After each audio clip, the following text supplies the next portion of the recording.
Hello there, and welcome to episode 11, the final one of Eurovoix super early Eurovision predictions. I'm Alistair, and as your reigning champion, I am the final player to have their interview played back. Joining me, however, in this episode is our current leader, Davide. He's straight back. Hello. Hello. Well, a lot can happen in a year, Davide. You were our last place for 2024, just like I was the year before that. And now, unless I can stand in your way, you will be doing exactly what I did and go straight from last to first. Are you excited? I am, and I hope you will not stop my feet. Well, you never know. Well, we're going to do this differently this time. While the viewers at home watch the playback of my interview last year, which was conducted by James Stevenson, who of course was the leader of the Eurovoix podcast at the time. Thank you, James. Davide, you're going to be left in the dark until I reveal the scoreboard afterwards. So hold tight and good luck. This is what I said this time last year. The date is Thursday, the 6th of June, 2024. And who is our contestant? It's me, it's Alistair. Well, good luck, and here are the questions. What will be the date of next year's Eurovision Grand Final? If it ain't broke, don't fix it. 10th of May, 2025. Who will be the host city? Right now, I would have to say Zurich. And the venue? So I think they're going to hold it in Hallenstadion. How many countries will compete? I'm optimistically going to say it will stay the same, 37, and I hate how 37 is optimistic these days. I want it back to 40. Will the Netherlands stay in the contest next year? I think they are rightfully confused, angry at the moment, but I think they'll move the emotion to redemption or say yes at the last minute. Will United by Music still remain as the slogan? So the short answer for this is yes. I have to say that is a prediction, not a desire. Who will be a presenter of the contest? I know nothing about Swiss media.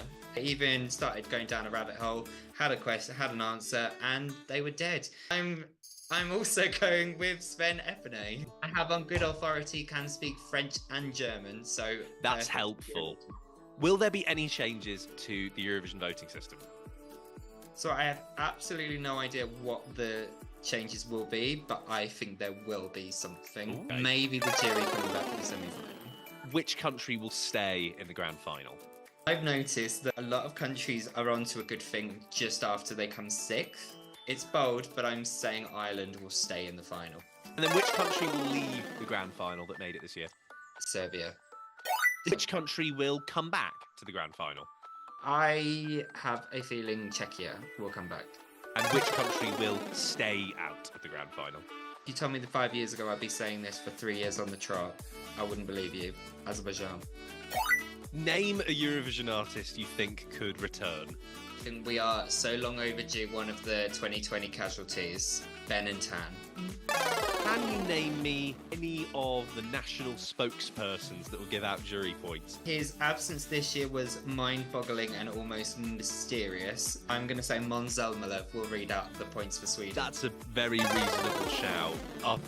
What will the winner's path be to the grand final? It feels like they do flip-flop sometimes, so I'm going back to semi-final 1. How will the winner be determined? I feel like we are forgetting what we got from most of the 2010s, where the jury and the televote just happen to agree sometimes. I'm saying because it'll be 8 years, I'm saying winner of both. And will that winner sing in their national language, foreign language, or a bit of both?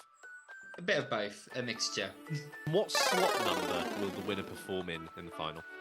So I got berated by Meg for going too early, so I'm going a little bit later, 18. And what will that winning song score be in points? Loreen had 583, Nemo gained 8 more on top of that, 591, so I'm adding 8 more, 599. And the big question, who will be the winner of the Eurovision Song Contest 2025? In 2022 was the first year we did this, and I said Switzerland would win the year after. So I was 1 year early. So by that logic, who I said would win 2024 is going to win in 2025. So I am sticking with Armenia. Well, those were all the questions, Alistair. Thank you very much and good luck.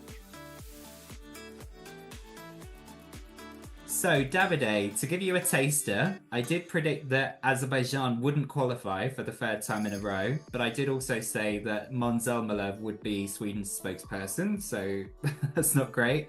But also I predicted, like you, that Armenia would win, and that was from slot number 18, and they did in fact perform in slot 18, but of course they didn't win. So the big question now is, did you win? Are you ready to see the final scoreboard? I am ready. Yeah. All right. Davide, I'm delighted to say that I bombed the challenge this year, and I can tell you that you are the winner. Congratulations. Woo! So that's the UK 2, Italy 1 now. So Wow, that's huge. what are you going to do with the prize that doesn't exist? I'm gonna devolve it to charity. Well, Davide, thank you so much for playing. Thank you for coming back as well for my episode. Good luck for holding on to the trophy next year. Thank you, Alistair, for organizing all this again. No problem. Thank you.